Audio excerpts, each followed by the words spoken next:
أعوذ بالله من الشيطان الرجيم. Itu imam yang empat. Dari mulai Abu Hanifah 150. Pada 150 Hijriah itu lahir Imam Syafi'i. Beliau lahir tahun 80 Hijriah, Imam Abu Hanifah. Meninggal 150. Pas meninggalnya Abu Hanifah, lahirlah Imam Syafi'i. Maka dikatakan matal imam wa wulidal imam. Meninggal seorang imam dan dilahirkan kembali seorang imam. Itu Imam Syafi'i rahimahullah ta'ala. Kemudian Imam Malik 179.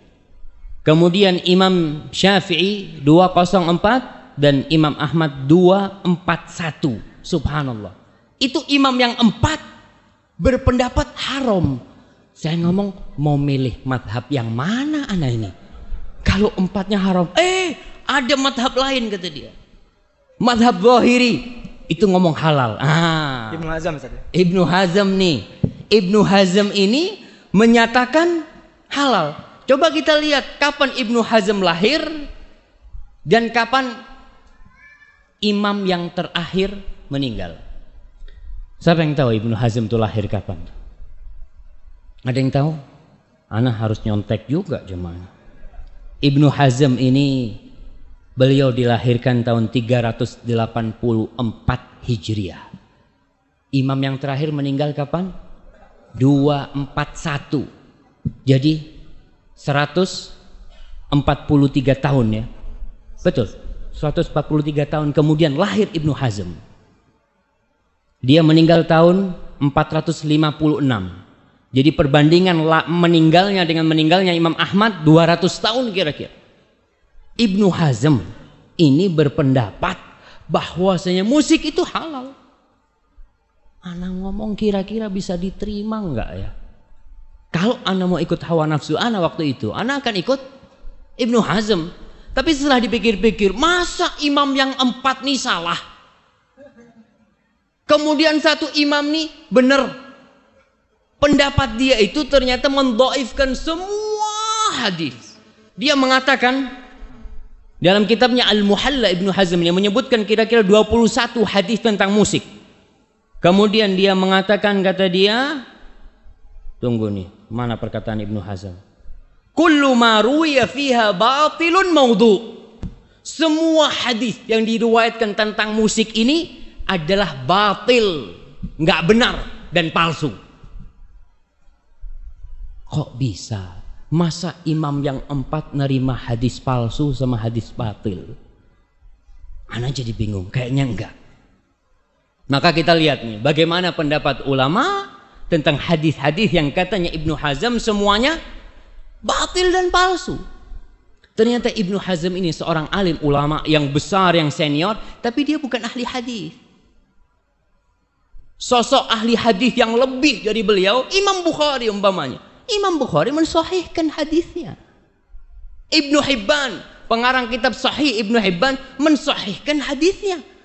Maka ana ngomong, sepertinya harus dikaji lebih dalam lagi. Apakah benar yang katanya Ibnu Hazm itu semua hadis tentang musik itu batil dan palsu? Kalaupun ada yang sahih, ya nggak sorry gitu kan, nggak ada penyebutan musik itu nggak ada. Maka di sini kita tidak akan merendahkan Ibnu Hazm.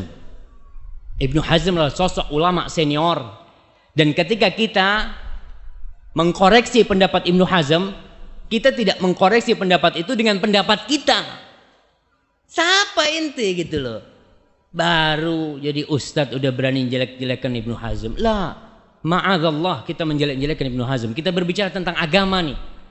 Kita membandingkan antara pendapat yang mengatakan halal dan haram. Bukan masalah makruh ini. Antara satu di ujung neraka, yang satu juga di ujung neraka.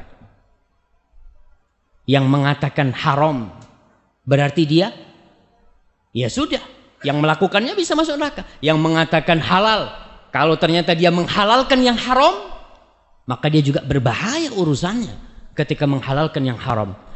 Ibnu Hazm adalah ulama senior. Beliau memiliki buku-buku yang banyak sekali. Tapi tetap buat ana, Abu Hanifah, Imam Malik, Imam Syafi'i dan Imam Ahmad bin Hambal, beliau lebih agung buat ana.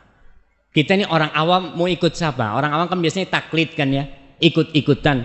Kita mau Ustaz, ana ini nggak tahu dalil Ustaz. Cobalah ana kepingin tahu siapa sih yang berpendapat ini? Imam Syafi'i. Alhamdulillah, udah ana ikut Imam Syafi'i. Nggak apa-apa. Karena kita mungkin nggak bisa untuk mengkaji dalil. Tapi dilihat antara imam-imam itu mana yang lebih bertakwa, mana yang lebih berilmu dalam permasalahan yang sedang diperdebatkan itu. Nah, jangan dulu. Semua ulama setelah Ibnu Hazm taklid Ibnu Hazm. Semua ulama. Ulama mutaakhirin yang ada sekarang dari ulama-ulama Azhar ya. Mereka itu hanya menyambung perkataannya Ibnu Hazm, menguatkan perkataannya Ibnu Hazm. Karena imam sampai disebutkan imam yang menghalalkan musik itu Ibnu Hazm. Jadi semuanya itu jadi akarnya Ibnu Hazm. Nggak ada. Yusuf Qaradawi. Gimana? Yusuf Qaradawi juga. Iya, umpamanya Syekh Yusuf Qaradawi, Abu Zahra, ulama Mesir, kemudian Muhammad Al-Ghazali, ulama Mesir, yang di buku-buku mereka menyebutkan bahwasanya musik itu halal selama tidak membuat orang itu lalai gitu ya. Itu halal. Siapa imam mereka? Ibnu Hazm. Jadi pokoknya ini di Ibnu Hazm. Kalau kita bisa mengkaji pendapatnya Ibnu Hazm, selesai semuanya. Selesai semuanya. Karena ada di pokoknya ini. Bagaimana pendapat Ibnu Hazm itu? Dia mengatakan itu tadi. Semua.